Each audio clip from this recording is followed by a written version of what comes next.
તો સુરતના ઉધના વાસણાવાડા ઇન્ડસ્ટ્રીઝમાં કેમિકલયુક્ત કલરવાળા પાણીને કારણે સ્થાનિકોમાં ભારે રોષ જોવા મળી રહ્યો છે અને આરોપ પણ સ્થાનિકો લગાવી રહ્યા છે કે તપેલા ડાંગિયા મિલ દ્વારા ગેરકાયદેસર રીતે ડ્રેનેજમાં ઝેરી કેમિકલયુક્ત પાણી છોડવામાં આવી રહ્યું છે।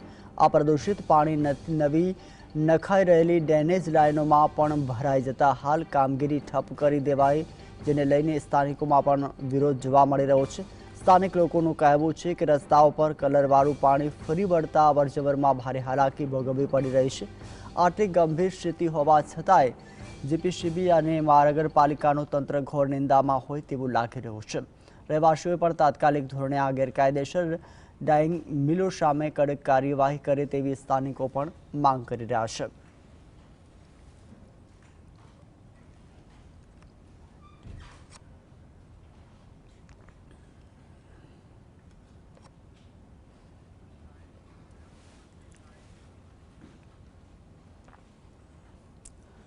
तो વધુ જાણકારી માટે અમારા સંવાદદાતા સાયસ લાઈવ જોડાયા છે। સાયસ, જે રીતે મહાનગરપાલિકા તંત્ર ઘોર નિંદામાં હોય તેવું લાગી રહ્યું છે, રહેવાસીઓ પણ વિરોધ જોવા મળી રહ્યો છે। જે ગટરનું પાણી મોકલવામાં આવે છે, કેમિકલયુક્ત પાણી છોડવામાં આવે છે, તેને લઈને સ્થાનિકો વિરોધ કરી રહ્યા છે। શું કરી રહ્યું છે તંત્ર ત્યાંનું? બિલકુલ થી ચોક્કસપણે સુરત ના ઉધના વિસ્તારમાં આવેલા વાસણવાળા ઇન્ડસ્ટ્રી ખાતે કલરવાળું પાણી કેમિકલયુક્ત પાણી છોડવામાં આવી રહ્યું છે।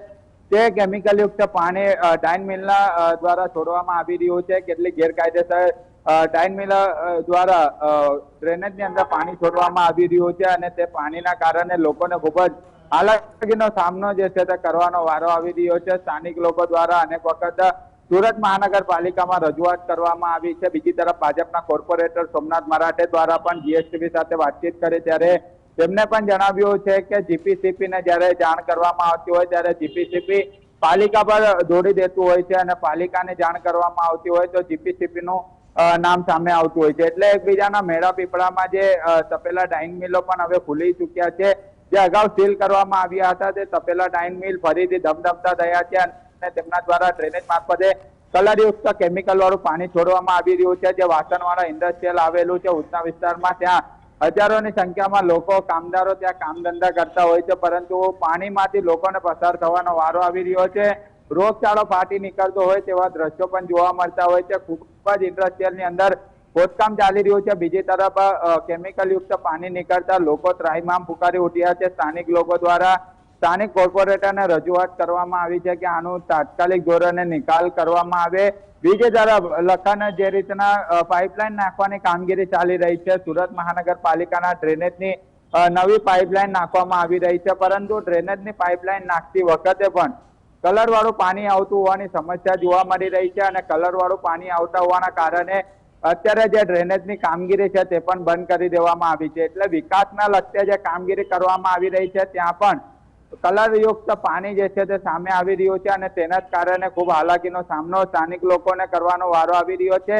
કડકમાં કડક કાર્યવાહી જીપીસીપીના જે અધિકારી છે અથવા તો સુરત મહાનગરપાલિકાના જે અંડરમાં આવતું હોય છે તેમના પર કાર્યવાહી કરવા માટે માંગ કરવામાં આવી રહી છે। અગાઉ પણ એ જ વાસણવાળા ઇન્ડસ્ટ્રીઝમાં કેટલીક મિલો જે છે સીલ કરવામાં આવી હતી। તે મિલો દ્વારા ડ્રેનેજ મારફતે ગેરકાયદેસર કલરયુક્ત પાણી છોડવામાં આવી રહ્યું હતું। ફરીથી એ મિલ જે છે તે ધમધમતી થઈ છે અને તેમના દ્વારા આ કલરયુક્ત પાણી જે છે ડ્રેનેજમાં છોડવામાં આવી રહ્યું છે તેવી વાત અત્યારે સામે આવી રહી છે અને આનું નિરાકરણ તાત્કાલિક લાવવા માટેની માંગ સ્થાનિક લોકો દ્વારા કરવામાં આવી છે। જી, આભાર સાહેબ સમગ્ર માહિતી આપવા બદલ।